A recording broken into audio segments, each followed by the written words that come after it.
ঢাকায় আসার পর অনেক কিছুই নতুন লাগছিল, কিন্তু যেদিন প্রথমবার মেট্রোতে করে জিয়া উদ্যানে ঘুরতে গিয়েছিলাম সেদিনের অনুভূতিটা ছিল একদম আলাদা। টিকিট কাটার ঝামেলা থেকে শুরু করে চলন্ত ট্রেনের ভিতরের অনুভূতি, কাছের জানালা দিয়ে ছুটে চলা শহর, সবকিছুই ছিল নতুন আর বেশ রোমাঞ্চকর। আচ্ছা, আগেই বলে রাখি ভিডিওটা একটু পুরনো, প্রায় 1 মাস আগের।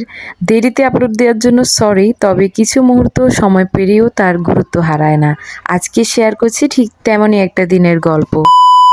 হ্যালো, আসসালামু আলাইকুম এভরিওয়ান। কি অবস্থা সবার? আশা করছি সবাই অনেক বেশি ভালো আছেন। আমিও আল্লাহর রহমতে অনেক ভালো আছি। ব্যস্ততার কারণে আগের মতো পেজে তেমন একটা ভিডিও আপলোড করা হয় না, বা এডিটিং করারও ওই সময়টুকু থাকে না। তাই মাসখানেক আগের ভিডিও আমি আজকে এডিট করতে বসলাম। এটা যে কবে আপলোড করব সেটাও জানি না। সেদিন আমার মনটা একটু খারাপ ছিল, তো আমার রুমের সিনিয়র আপু আমাদেরকে নিয়ে একটু ঘুরতে বের হলেন আর কি। প্রথম ফ্যামিলির জন্য সবারই মন খারাপ হয়। আস্তে আস্তে পরিবেশের সঙ্গে যখন মানিয়ে চলতে শিখে যায় তখন আগের মতো কষ্টটা আর অনুভব হয় না। ফর দ্য ফার্স্ট টাইম ঢাকায় আসার পর আমার এই প্রথমবার মেট্রোতে করে কোথাও যাওয়া হচ্ছে।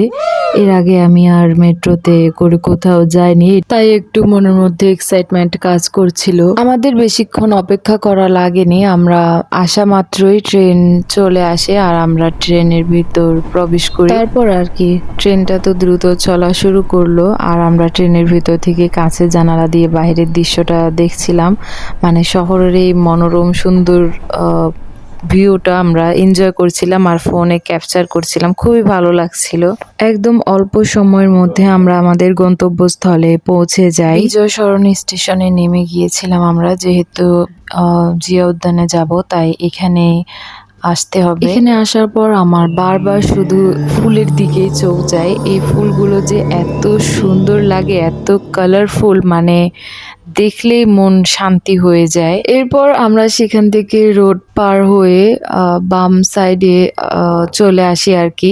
এই সাইড থেকে সংসদ ভবন খুব ক্লিয়ারলি দেখা যাচ্ছিল। পাশাপাশি এখানে ওয়েডিং শুটও চলছিল।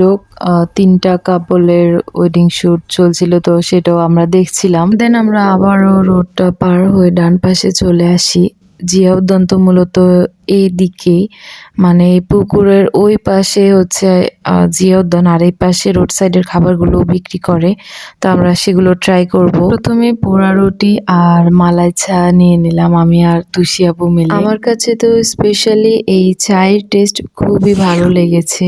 আর চা খেতে খেতে এইদিকে সন্ধ্যা নেমে এলো। তারপর আমার 2 বান্ধবী নুসরাত আর শম্পা মিলে 2 প্লেট ফুচকা নিল। ফুচকাটা অনেক বেশি ঝাল থাকার কারণে আমি একটাও আর খেতে পারি। তো যাই হোক, এরপর আমরা ডিসাইড করলাম যে আমরা শহীদ জিয়াউর রহমান ও মরহুম বেগম খালেদা জিয়ার কবরস্থান দেখতে যাব। তো যে বলা সেই কাজ, সাথে সাথে সেখান থেকে উঠে আমরা এখন রওনা দিয়ে দিয়েছি।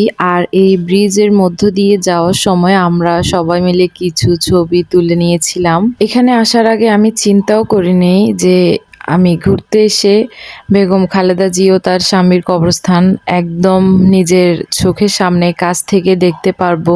কবরস্থানের চারপাশটা কত সুন্দরভাবে সাজিয়ে রেখেছি ফুল দিয়ে, মাশাআল্লাহ। এরপর আমরা সেখান থেকে বের হয়ে এখন বাসার উদ্দেশ্যে রওনা দিব।